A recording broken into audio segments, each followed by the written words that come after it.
Welcome to Sales for Nerds. I'm your host and chief nerd, Ruben Swartz. If you started a business because you love serving clients but realized you didn't like the sales and marketing aspect of running that business so much, this is the podcast for you.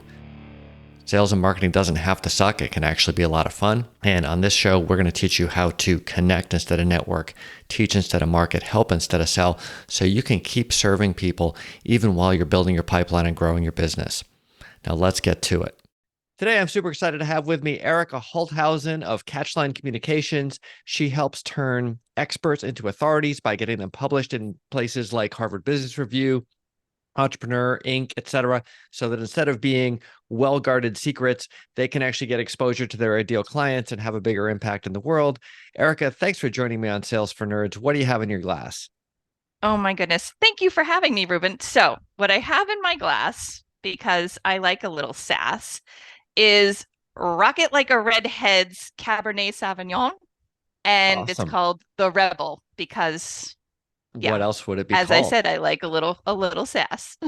Awesome. And I've got this Chateau Galateau Saint-Emilion Bordeaux blend. It's mostly Merlot with a touch of Cab Franc, and it is quite yummy and delicious. So cheers. Welcome. Cheers, my friend. Now, we're going to dive into how you help people in just a second.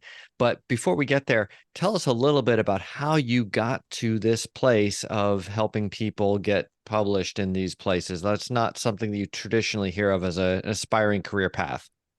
Yeah, and I got here with the help of a great business coach. So, part of it is throughout my career, I am a recovering attorney, and then I was in the marketing world for like 2 decades. And as a part of that time, on the side, I was a freelance writer and freelance editor. So that was something that I had done, but it was always sort of on the side. And when I started my business, initially I thought, well, I'm going to do content marketing. And I was working with a business coach, and one day I just said, oh, I'm so over marketing. And he was like, well, that's a problem. And we ended up talking about a project I had worked on years ago with a different client when I had my first business. And I loved everything about it. A friend of mine who is an editor at an environmental health and safety management publication was looking for writers, and my client was an EHS consultant. So brought the two of them together, helped my client figure out how to navigate all of that, loved everything about it. And my coach said, well, so why don't you do that? And I said, well, why don't I do what? And he was like, Erica. So light dawns on Marblehead. I talked to some of my friends who are also editors, and I talked to other consultants and business owners to see if that was something folks were looking for. And it was like, oh, this actually can be a thing. So before my business even launched, I pivoted. Got it. Now, real quick aside, what made you decide that you wanted to recover from being a lawyer? Uh, I had very idealistic expectations of what it would be, Ah, and I was mostly defending poor behavior. So I was not going to save the world by defending securities folks. I was a securities litigation attorney. So got it. that was not where I was going to change the world. I mean, you were changing it, just maybe not in the way Just you maybe were not the way hoping. I You're right. wanted. Yeah. Okay, awesome. So you help people get published in places that are going to be very beneficial for their careers. What types of people should be thinking about trying to get published, and why don't they? Oh, great question. So the types of folks who should be thinking about getting published, anyone who is in an oversaturated market. There are a lot of consultants in the world. There are a lot of business coaches in the world. Hmm. It can be one great way to differentiate yourself. The second group are any folks who really want to build their reputation and personal brand and stand out. So sometimes this is emerging leaders in the corporate world. It might be corporate executives, and it's people who actually have an idea that they want to spread. So just standing out isn't enough. You have to also, and I guess it could be, but that's not my jam. But you have to have an idea that you're trying to make that impact and make a change within your industry. And those are the folks who are best suited and who should really be doing this. So the second part of your question was what holds folks back, or why don't they do this? Some of it is publications have done a really good job of making it clear as mud to figure out how to do this. So there's a lot of mystery wrapped around this. Like, how do I actually do this? Is my writing good enough? How do I break in? Do I need to be published in order to get published? And a lot of the information that's available online about writing for publications is really geared towards freelance writers. And that's a very different animal. So that's part of what holds people back is fears around being a good enough writer, having ideas that are worthy of being published, and then having no idea how to even get started. Okay. Now, when a lot of people hear this, they think I've got to write a book. And this reminds me of an episode I did with Rusty Shelton, who helps people write books. And he made me promise while I was interviewing him for Sales for Nerds that Sales for Nerds, the book, was coming out at some point. And of course, I have done almost zero to make that happen. And part of it is a book is a big undertaking, et cetera, et cetera. And you're not talking about a book. You're not talking about getting quoted in an article. You're talking about publishing an article. Is that right? Yes, writing articles for these publications. So you've got the byline and you control the narrative. Okay. So I'm imagining that most people out there who are listening to this have ideas. Like if you recorded them on a podcast like this, you give them a glass of wine and you ask them to like pontificate about what's screwed up in their industry, they're actually going to have a lot of really interesting things to say. And you and I certainly do, right? We could write oodles of things. In fact, we could almost write a book if we really got down to it, Rusty. Sorry. But how do people go from, gosh, I have a bunch of ideas to, I think this should be published in Harvard Business Review, or do you start somewhere else or whatever? Like what practical steps should people take? Yeah. So the first thing is please don't write any articles or a book because somebody told you you have to. Okay. That's not the Including reason to Erica do it. or Rusty. Including me, 100%, including me. Really think about what are your business goals for this? Why are you doing this? When in terms of articles, part of why you want to know what your business goals are is because when you understand what your business goals are, that helps you choose the right publication that will help you reach those goals. So a great example there is, let's say one of your goals is you want to be interviewing other movers and shakers in your industry, some of the leading thinkers, and that's a part of why you want to do this. Well, Inc. will allow you to do that. Entrepreneur will not. So it brings a filter in place to say, oh, okay, this publication doesn't let me do that thing. So I don't want to write for that publication. So that's let me just make sure I'm understanding that correctly. So Mm. for example, if I say I'm going to write an article that's basically an interview where I get quotes from other business leaders and I'm going to reach out to them and with the hook, hey, we're going to publish this in Inc. That might be really useful, but that format just won't work in places like Entrepreneur. Yeah, that is, certain publications don't allow you to do that. Certain publications do. So it's knowing where your business goals and the publication's guidelines overlap. Okay. Now, for a lot of people, they're just going to say, well, I just want to get my name out there and associate with an idea so that the right people call me and I don't have to worry so much about filling up my pipeline. Yeah, I hate to break it to you. You will. Because even if you get published in Harvard Business Review and it goes viral, the hordes of humans are not going to come knocking down your door. It just doesn't work that way. So it can help you. It's what I call an appreciating asset because social media only lasts for a short period of time. So we invest a lot of time in LinkedIn and possibly other platforms. That has a pretty short shelf life.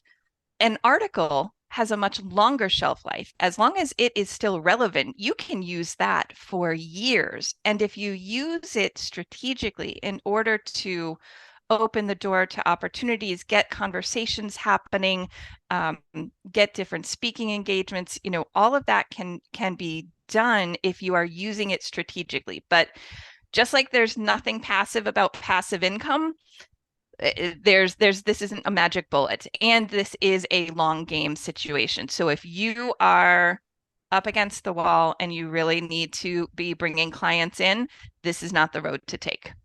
This is a long-term investment. Okay. So let's work 100%. backwards from I would like to get these clients and I want to use the article or articles as an asset to do that. How should I be thinking of doing that? And we can work our way all the way back, hopefully, from there. Yeah. So one of the things I'll give an example of one of my clients. Roger Dunn, every article he wrote, and he was the environmental health and safety management consultant. Every article he wrote, he was writing for a specific individual. He had had conversations with them. He wanted to further that relationship. He wanted to get a seat at the table. So every article he wrote was written for one specific individual. It was published in an association publication. But then he could use that and say, oh, hey, Ruben, remember that conversation we had about such and such? I just wrote an article for EHS today. I thought you would be interested because our conversation really led to me writing this piece. Now, all of a sudden, what you have is it's social proof. You Mm-hmm. have an organization that vetted you saying, Mm-hmm. yes, this guy's ideas are worth being published. We are willing to be affiliated with them and their ideas. So one of the things to think about is really what are the goals and then how can you use them? So if it's opening the doors to certain folks and furthering those relationships, that's one thing. It might be I want to do more speaking for different associations. Association publications are overlooked and incredibly valuable. So I talk about high visibility publications all the time. That means different things to different people. It might be Harvard Business Review, but it might be the ICMA blog, which is a small association specific for local governments. So where your folks are matters and who you're trying to reach matters. And with associations, you often have opportunities to do more speaking, to do webinars, to do things along that nature, because if they are used to getting, their staff is usually small and overworked. Mm-hmm. If they're used to getting really good quality articles from you that serve their members, Mm-hmm. who are they going to go to host a webinar or speak at their conference? You're going to be top at their list. And it could start with a webinar and go to the article, or start with the article and go to the webinar, right? Whatever way it's going to work. But if you provide valuable content for their members, they're going to want to do things with you. Yeah. Yeah. Provide value and, you get value in return. And I think that's such a great point about associations being overlooked, because unless you're in that industry, and sometimes even if you are in the industry, you don't even know what those publications are. No one outside the industry is going to read them. No one's going to find them on their coffee table unless they happen to be in EHS or whatever.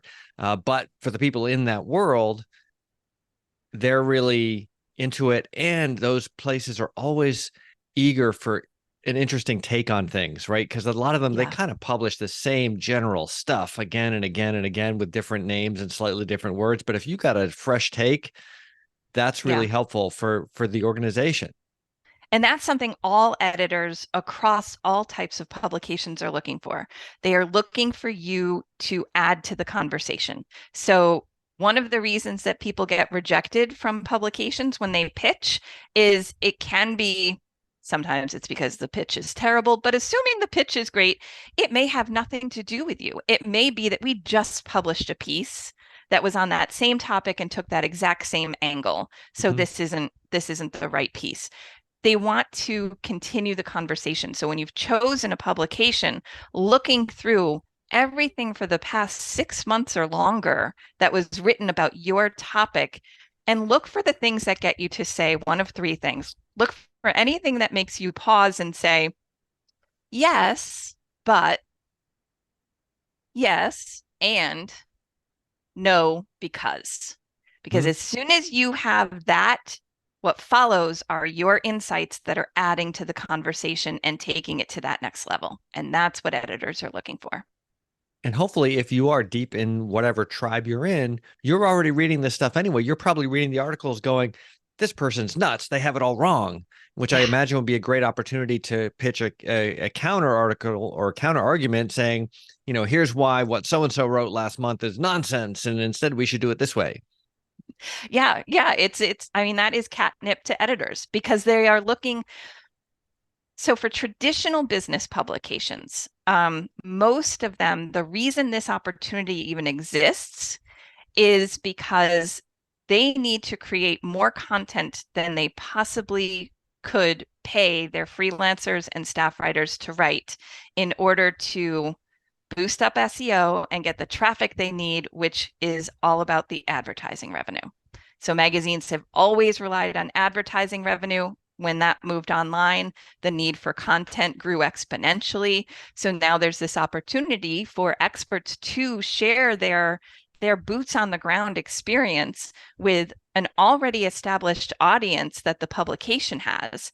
That serves the publication because they need the content for advertising revenue. It serves the expert because you're getting in touch with an audience that is perfect for you.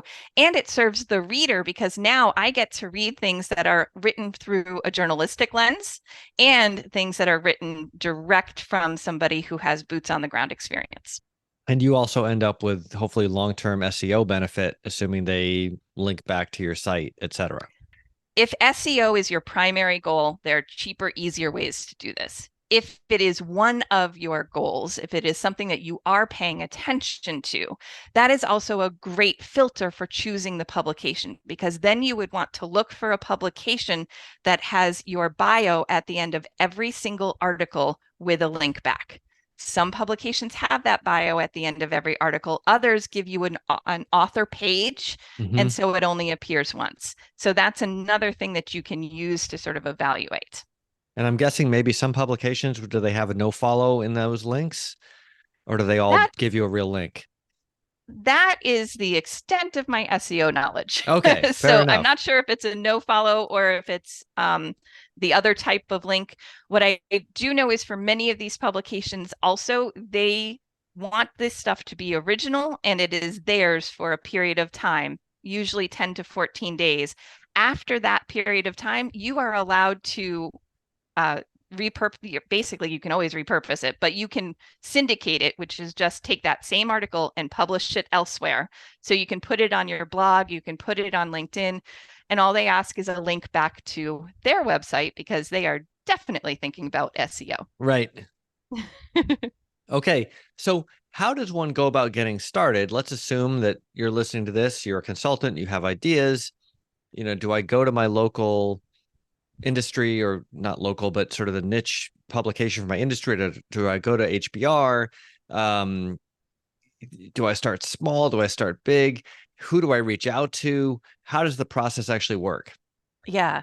So it all depends on your goals, Sure. but putting that part aside, it's then, you know, figure out where your people are. So one thing that I always recommend folks do is ask their clients, what associations do you belong to? Where are you hanging out? What are you reading? Where do you Mhm. go for additional advice? So there's two different routes here. One is, where are your people going? And go where they are, engage in the conversations they're already having there. The second that is related is, go where the people will respect it. So not everybody reads something like Harvard Business Review, but everybody's heard of it and it has a stellar reputation. So that's another option, is going either where people are going to be like, ooh, that immediately gives some great social proof, or where the folks actually are already hanging out. In terms of how to start, every publication has slightly different rules. Some are a lot easier to get into than others. Some have a pay to play model that is more and more common in the industry. The publications that do that well use those funds to pay the editors to work with the business folks, to edit the business folks writing. Not all of them have historically done it well. Some have made massive mistakes and have had to course correct, but it's a growing trend in the industry. So there's that kind of that kind of thing. And that's an application process, and you throw money their way. The good ones will also not publish you, even if you are paid up, if the article is not up to snuff. So it is in their interest and yours for those publications to really safeguard their brand. So that's one sort of direction. Some publications have guidelines. So you can look for something like Write for Us or Contribute. And if you Google that in the name of the Right. publication or association, you can sometimes find the guidelines. Some have better guidelines than others. Some don't bother with guidelines at all. So those, it's a more traditional pitch, and you would look for who the editor is that is either in charge of the section of the publication that you would write for, or is the web editor, and you would pitch that individual directly. And let's suppose that we have some fictional magazine slash e-zine consulting weekly or something like that. There's probably a really consulting weekly, but let's suppose we're pitching them and we have some idea. We find that Erica is the editor in charge of that particular section. Do I reach out and say, here's my article idea with the following bullet points, or do I say, hey Erica, what's up? How do I do this? Like, what's the sort of generally accepted industry process that isn't going to cause me undue stress for no good reason? Yeah, great question. Um, Editors are ridiculously busy, and we are notoriously terrible at getting back to people. Okay, So good to know. keep that in mind first. So what you would want to do is really do your due diligence. If you have decided, okay, Consulting Weekly is the publication that I want to get into, this is what I want to write about, really do your due diligence about what has already been talked about in that publication. Figure out where you can add to the conversation, whether it's taking a slightly different angle, or it's disagreeing with somebody, or it's adding some more nuance because something was oversimplified. Those are all great ways to start it. Then you want to write your pitch, and your pitch should be very direct and to the point. Um, don't try to be clever. We don't know you yet, and we don't care about you yet, which sounds harsh, but But it's so um, true. it's so true. Editors get a ton of these types of pitches. So the best way to stand out is to be professional and do some truth in advertising. With your subject line, keep it simple. Article pitch, colon, title of the article. Take the time to actually figure out what is a good working title for your article, because that's going to really, really matter. And just like anything else you'd write, you want that hook at the beginning. So letting the editor know what the piece is about and why it matters and why right now and why you. You've got to have standing to be writing an article about something. Facebook is where everybody and their brother can have an opinion about anything Right. they want to have an opinion about. Publications, you've got to have some street cred. You've got to have some experience to say, hey, this is why your readers should listen to me. Because as an editor, I don't care about you. I care about my readers. Now, if you're not Brene Brown or whomever, you may be feeling like, well, gosh, I don't know if I have the street cred. Can you say, I've worked with a dozen clients and this is what we're seeing on the ground. That's why, even though you've never heard of me, I'm Yeah. okay to talk about this. Yeah. Great question, because you don't have to be famous, you don't have to be well known, you don't have to have a book published, you don't have to be published elsewhere. None of that matters for experts who are writing for publications. What street cred means in this case, this can be your education, the years of experience you've had as a consultant or as an expert in your field. If you've worked with some very prestigious clients, like name drop, you want to be the braggadocious guy, gal at the party that nobody wants to be around because they just think they're the best thing since sliced bread. In your pitch, you want to be that person and basically do the name drops if there are name drops that are appropriate. If you have written for other places, include that. If you've appeared on podcasts, include that. If you've been quoted someplace, that can go in too. Now, you don't want this to be a list that's as long as your arm. Pick the things that are best, that are really going to say, oh, this is somebody who is worth taking a chance on. What we're looking for when we're evaluating, and I'm a freelance editor, so I still get some of these Mhm. pitches. What we are looking for when we evaluate pitches is this somebody I can trust with my readers? So if I see that somebody else has already vetted you and that I already know and respect that somebody else, whether it's a publication or a podcast or a speaking engagement for a particular association or conference, that's going to give me additional comfort in saying, okay, this person's actually going to provide value to my readers. And they're not committing at this point to publishing your piece. They're just basically committing to responding. Like make Yes. it worthwhile enough that this person will respond and say, that sounds interesting. Tell me more. Is that the response we're hoping for? Yeah, basically it's like, yes, love the idea, submit your piece. So what I also recommend for, which would never work for freelancers, but for experts who are writing for publications, write your piece before you pitch your piece. The Mm, reason I say that is first, none of your writing is ever, ever, ever going to go to waste. You can use it in your email newsletter, you can pop it on your blog, you can put it into LinkedIn. It's not going to go to right. waste. The other reason I say that is I have seen time and time again, folks will pitch an idea, they get a yes, and then they freeze. And like your brain goes blank, and suddenly you know nothing. And then you have a Right. deadline and you're feeling bad and you're not sure. And what if it's not good enough? And like you so overthink it that you can easily end up spinning out. The other benefit of writing the piece before you pitch the piece is your pitch is stronger because you know exactly what your points are. I will outline an article I want to write, and oftentimes in the writing of the article, I change direction. So if you've written it and then you're pitching it, those match up really nicely. I think that's such an important point about the difference between freelance writing, where you have to wait to get the okay to proceed, Yeah.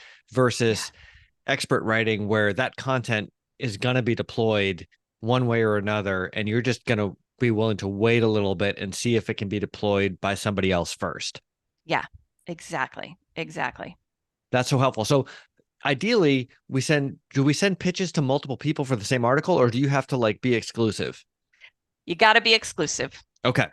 in part because wouldn't you feel horrible if two publications said yes to the same piece and then you had to tell one of them, oh, so sorry, I'm going with these guys? Like You totally that's would. just That awkward. I just Yeah. wanted to make sure. So Yep. now, how long do you give these people who are busy, don't respond, don't care about you, et cetera, to say no or not follow up before you go pitch to a different place? Yeah, great question too. So what I always recommend folks do is at the end of the pitch, so you kind of tell them what it's about, you give your bullet points, you will probably need links to a couple of clips in the industry, which is just writing samples. So anything you've already published on your blog, on LinkedIn, on Medium, that kind of thing. Um, and then as you're wrapping up, you want to say something like, if I don't hear back from you by such and such a date, I will reach out again. That should probably be about 10 days from the day you send it. And as soon as you send it, mark your calendar so that you are following up 10 days later and you are right on it and on time. When you follow up, you want to forward that original email back to them. Hmm? That way they don't have to dig for it Yep. and they have all of the context right there. Depending on how important that particular publication is, you can follow up. When something has been very important to me, I have followed up 5 times. When I'm So like, yeah, that's I'd like this, but I don't like, I can go other places, I'll follow up 3 times. And in that final follow up, give them an out and give yourself an out. And I always say, if I don't hear back by such and such a time, I will assume that this is not of interest and I will pitch it elsewhere. got it. So, Then you're free and clear. and is it always a 10-day interval, or does that interval change as you go through the repetitions? It doesn't have to be a full 10 days, but not two. Like assume, so give the editor the benefit of the doubt that they are on vacation. Right. So give it at least a week. Got it. So every interval should be at least 7 to 10 days, basically. Yeah. Yep. So if you That's really what I want to would be an recommend. HBR or whatever it is, this could be a month and a half process Yes. before you And even know. yes. And so with a publication like HBR, um, they are slightly their own animal. You basically need to get an introduction. Okay. So they are more closely guarded. Unlike some of the other business magazines we were talking about, HBR does not need advertising revenue. They Right. get it, but they have Right. a big, huge endowment from the Crimson. So Right. they're okay. So they are basically the hardest one to actually get into. And that's where it's doing the research to see who do you know who already writes for them. Um, and don't just call anybody who you see that writes from it like, hey, can I get an introduction to your editor? That is a big, big, big ask. So it's an appropriate ask if you've built the relationship, but it's a big ask if it kind of comes out of the blue. So that's where you do your research. You can sometimes connect directly with editors when Twitter was a thing. Right. Lots of editors were actually on Twitter, and you could connect with them there and really build a relationship. Um, but that's really for Harvard Business Review. It's all about that relationship. They want you to have a relationship with an editor or be introduced to an editor. Now, would it follow from this that unless you have really just, you're on the verge of some Nobel winning discovery, like maybe you don't start with HBR, you start with your local, your tribe trade publications, some other places first, and you kind of use those as stepping stones to more exclusive publications? So you certainly can do that. It's sort of the ladder up method. You start here and then you use that to build the credibility to start other places, but you don't necessarily have to. So one of my clients, her very first article was published in Harvard Business Review because a friend of hers who she had known for a long time introduced her to his editor. And then all of a sudden she had this introduction. She hadn't even decided what she was writing yet and had to come up with something and did the whole process. But so you can start there if the fit is right. One of the other things to know about Harvard Business Review and all publications, different publications operate differently in terms of how you write for them. So Harvard Business Review, you are pitching one-off ideas. So it's one idea, you pitch it, they say yes or no, you write the thing. Um, then if you want to write another article for them, you pitch it again to that same editor, but you're pitching it again. With something like Inc., for example, they are looking for columnists. So you pitch once. If they say yes to your column, you are just writing and submitting pieces. So knowing your own personality as well about whether you like the pitch process will help figure out which publication you want to go for. Another piece of this is different publications have a different both editorial standard and editorial design. So a lot of publications these days have an editorial pool.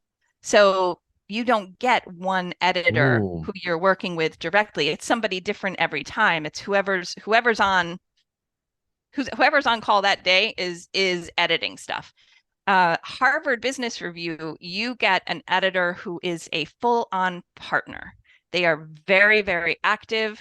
They have a lot of ideas and thoughts and opinions.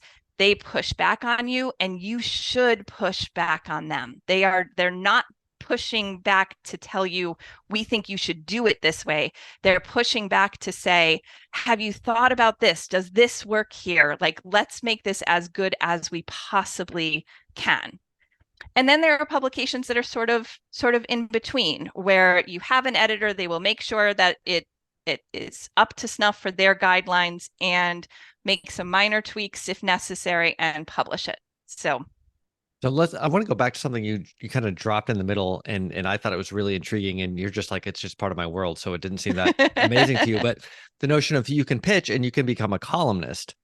Mhm. How does that work? I assume that the magazine loves that they get expert advice that they're not paying for, expert content they're not paying for, but you get ongoing opportunities to engage with your audience.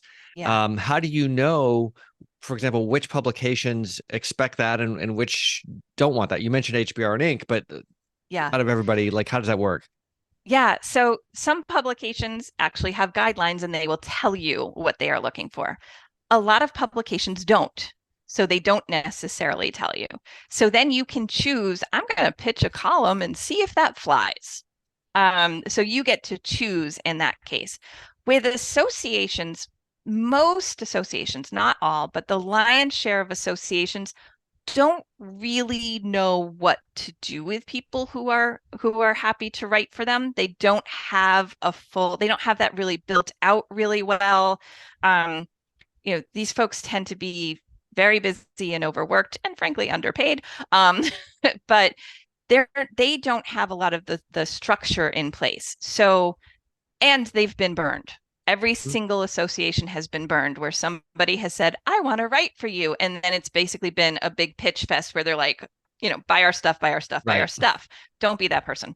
But with those associations, you can often kind of let them know, okay, this is what I was thinking. You basically can propose what you want to do.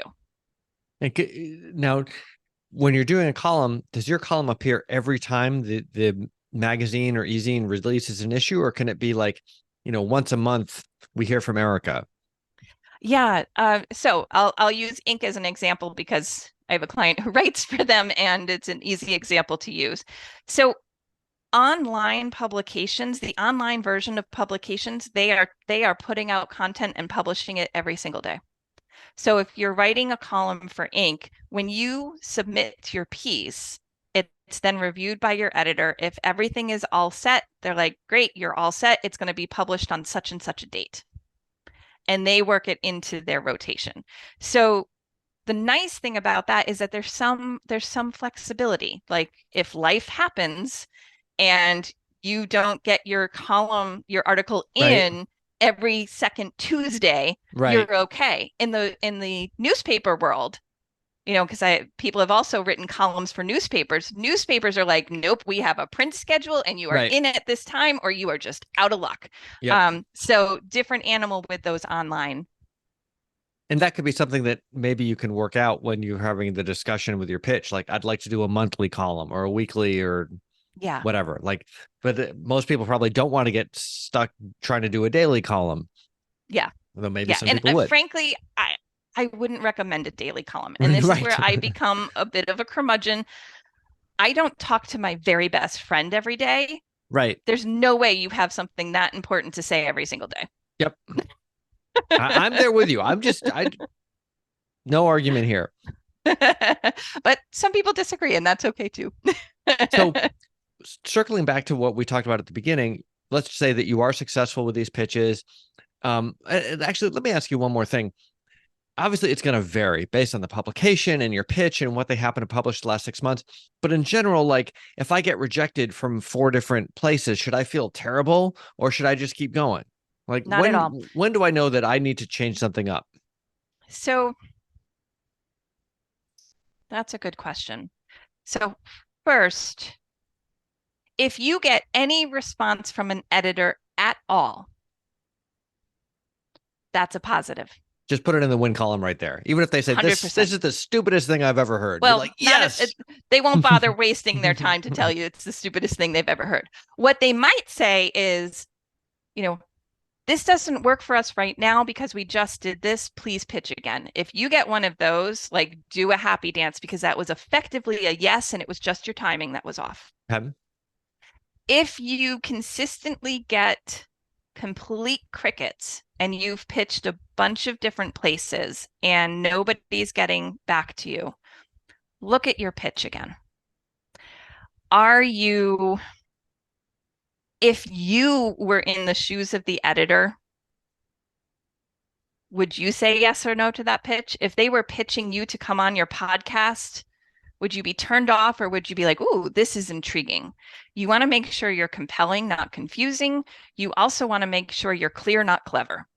So please don't try to be funny right out of the gate. Oh man, that's so hard for me. It is, but in writing, it is hard to land that Yes. properly in writing. So Someone who doesn't know you at all. with somebody who doesn't know you at all, if you end up writing for a publication where you have an editor, like one person who's an editor, you can build that relationship. And then, yes, you can absolutely be your full self, be funny, like you can joke around with them. That works. But when I don't even know you yet, I'm just evaluating this piece for, does this serve my people? Yes or no? And secondarily, is this person going to be a pain in the ass to work with? Or is it going Right. to be easy? Because if you are high maintenance, I am like, that's an automatic no. And high maintenance from an editor's lens won't necessarily feel like high maintenance from a writer's lens. So, for example, if you ask a bunch of questions right out of the gate about how to pitch my publication, I have written you off as high maintenance. Mm-hmm. It's not fair, but it's true Right. because I don't have the time to hold your hand to teach you how to do this. I expect that you will have done the research first and made a good faith effort. Regardless of how clear as mud the directions may be, you think you're being nice and asking and trying to be Yeah. polite, but instead you're Yeah. just looking like a real pain in the neck.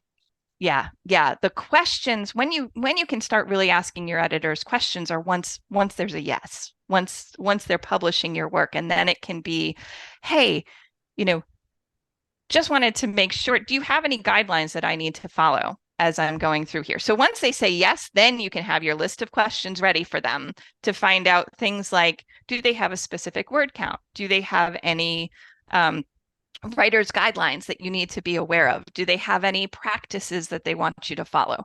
And some of them will be like, yeah, no, they should, but they don't. And But ideally, they'll that have them way, in the guidelines, right? So you would know ahead of time, but they probably don't. yeah, and ideally they have guidelines, but a lot of publications don't. So that's where you're showing, at that stage, you're showing, I've done my research. I haven't found any of this online. I am trying to help me help you. I am trying to make your job, editor, easier by making sure I'm following whatever the guidelines are.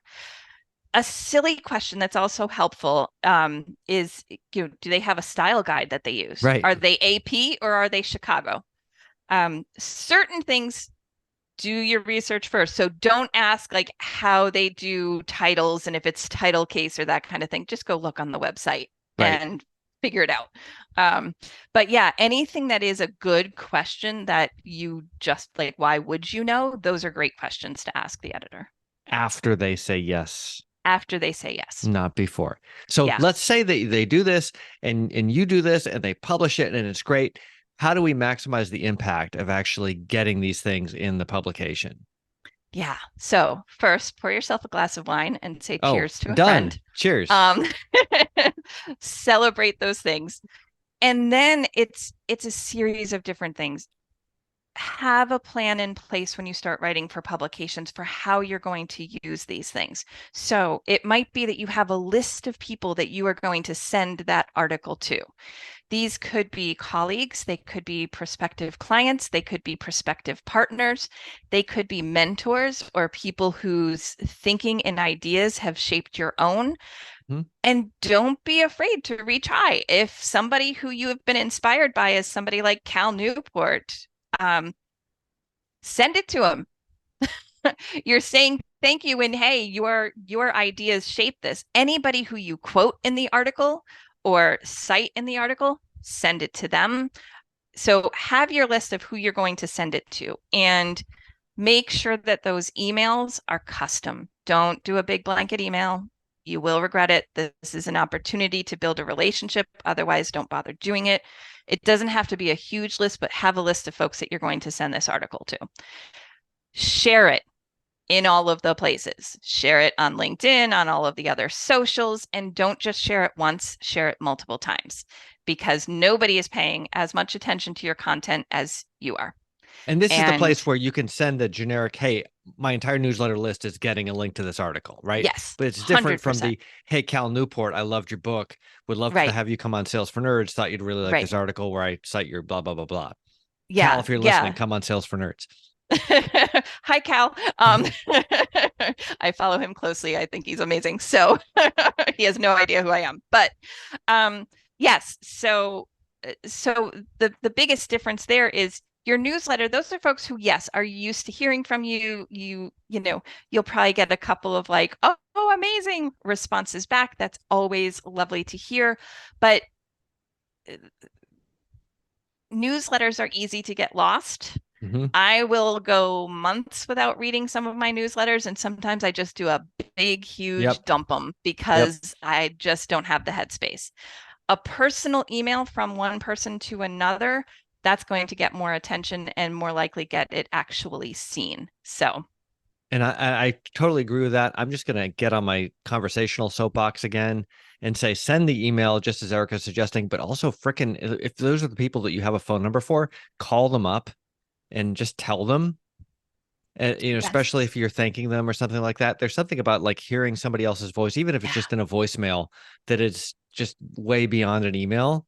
That's I think is totally worthwhile. that that is a place that makes cold calling comfortable to me. Yeah, and it gives you an opportunity to then have a conversation about the article and to just yeah, be able to talk about stuff that you are passionate about and they have an interest in. Now, how do you feel about the people who have like, as seen on and they have logos, Business Week, CNBC, whatever. Like do I add, is that an important part of this process or does it not matter? It can be if it's done properly. So, Oh, this sounds good. oh yeah. So, I have a lot of opinions. So, one of the challenges with that is there are people in this world like me who, when I see those, I click on the logo. If I Hmm. click on the logo and it doesn't go anywhere, I assume that you are lying. Mm. So I it should go to assume the that there are article. shenanigans. Should be a It link should to the go to the article. article, or if you have an author page, it should go to the author page. So make sure that that link is there because there's a lot of shenanigans, especially in the online business world. And Mm. one thing is just because, like, you can send out a press release through a press release distribution service. Hmm. Certain news media outlets will pick up that press release and they will publish it. That does not mean you were as seen in the New York Times. Right. So, but people use that to then put it on their website. So, the most valuable thing that we have is our reputation. Hmm. Every single thing we do either enhances it or diminishes it. If you pull shenanigans, you hurt your reputation, and it's a lot harder to build it back up than it is to keep it going. Yeah, it's funny because I at one point it was like kind of important to my professional career that I was quoted in Business Week, and Business Week like isn't even really around anymore. So I can't link back to that article. It doesn't help me very much. But I think that's such a valid point. Um, make sure that you're reinforcing and building trust, Yeah. not causing people to have any reason to doubt your trust. Yeah. Um, Yeah. Because as soon as that, most people are like, it's some ridiculous statistic, like 70 or 80% done making the decision about whether to hire you before they even talk to you. right. So help them make that decision by showing that you are credible and trustworthy and impeccable with your word. So yes, having the logo there is important. I always recommend like pop it on your website, make sure it's in your email, you in your email signature, like put it all the places. This is something that is 100% brag worthy Right. because it is also good social proof. Just don't lie. Yeah. And that also brings, there are a lot of publications these days that are faux publications, in my Hmm. very opinionated opinion, where they'll be like, hey, for $500, we'll put you on the cover of our magazine. Right. Well, guess what? They sold that cover to like 1,000 other people. Anybody who knows how that works, if you make a big deal about being on the cover of this magazine and somebody knows how it works, they're rolling their eyes. Yep. Do not make me roll my eyes. Yep. And this can happen even at HBR, right? Where there's a big controversy now about certain people making up data and blah blah blah blah. But at least there's like people have egg on their faces and they're trying to figure out what's going on and fix it versus yeah, that's just how it works. Pay to Yeah. play, make up whatever you want. Yeah. And that's another great point is make sure you fact check your work. Once upon a time, publications had fact checkers. Many of them do not anymore. Very few do. Like the Atlantic still has a fact checking department, the New York Times, but pretty much that's it. Fact check your stuff, fact check everything. Anything that you're not 100% sure of, fact check it. It can be hard to see the things that we say that aren't true, so have somebody else take a look at it and be like, does your I'm not sure if we can swear on this podcast. So does your You can malarkey swear. meter go off? Does your bullshit meter go off? Right. Like any place in here, does your bullshit meter go off? I have a very finely tuned bullshit meter. It helps being Irish. It's what we do. So certain things I'll see if it's like, I am the only, I am the best, I am the anything like that. Are Right. you really? Um, Amazon #1 bestseller, um in the blah, blah, blah, blah weirdo yes, category. yes, that's all. Yes, don't get me started.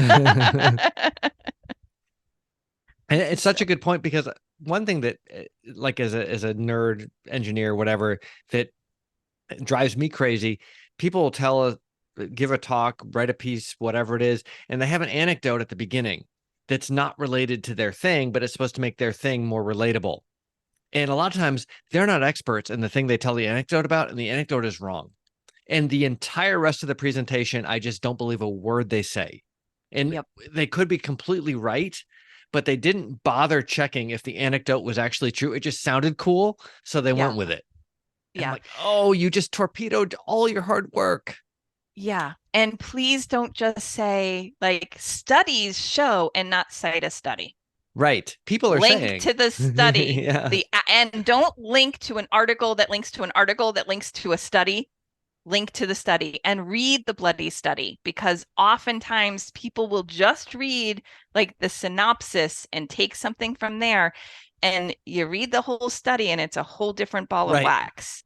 And So, I am one of those pains in the butt who reads the whole thing to see if it actually says what people say it's said. right. Especially if you're making extraordinary claims, you need extraordinary Yeah. evidence. And I think so Yeah. much of this goes back to assuming you are an expert in your field and you are ethical and you do care about all this stuff, you're probably already immersed in this already. This is just Hmm. a way for you to take what you're doing and bring it to a bigger audience for everyone's benefit. And Yeah. if you're one of those shysters who thinks this is a get rich quick scheme where I don't have to do a bunch of work, I'm just going to pitch somebody and make up a bunch of stuff. Like there are people who do that and it Yep. sucks, but please stop listening if that's you. Don't listen to anything Erica has to say because we want this to just be for the good folks. Now, one thing that comes to my mind as I'm hearing you talk about all this stuff, thanks for laying out all these steps. This has been super helpful for me, and hopefully for people listening as well.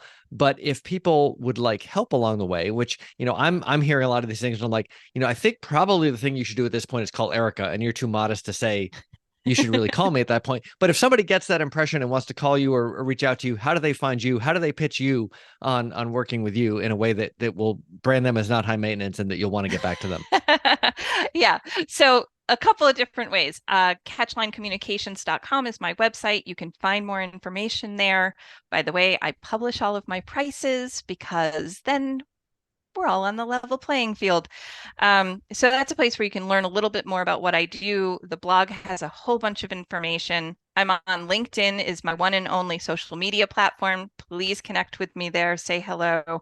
And a great place to start can be every month I do pitch to published. It's a free mini training and Q&A. And it's 1 hour. It's the second Wednesday of every single month. That can be a great starting place because you can A, ask whatever questions you have, and B, you can get a sense of how I operate. I'm a strong cup of tea, so I am not everybody's cup of tea, and that's okay. But at least you can get some ideas that are very customized to you about what your next steps are. You are the Irish breakfast cup of tea in terms of publication assistance. Yeah, probably with a good dose of like brandy or whiskey or scotch. Great. Great. That sounds good. So Erica, thank you so much. This has been super informative for me. Kind of makes me rethink, gosh, maybe I don't have to start with a whole book. Maybe I should just start with an article like that. That seems a little bit more manageable. And that can be a great way to write a book. Cal Newport and Dory Clark, you always know when they're working on a new book because their articles shift. And Right. what they're doing is they're testing their ideas as they're putting their book together. They're testing their ideas with articles. That also primes the pump. So once the book comes out, people who follow them closely are like, well, obviously I'm buying the book. You've been Right. talking about that for 6 months. So that can be a great way to start writing the book, and it can also build an audience for the book. So, Well, Erica, thank you so much. This has been great. I feel like you've been doing most of the talking. I've been doing most of the enjoying the wine. I will say cheers and let you get back to the rest of your glass. cheers, my friend. Thanks for listening. Drop an iTunes review or a review wherever you listen to this podcast.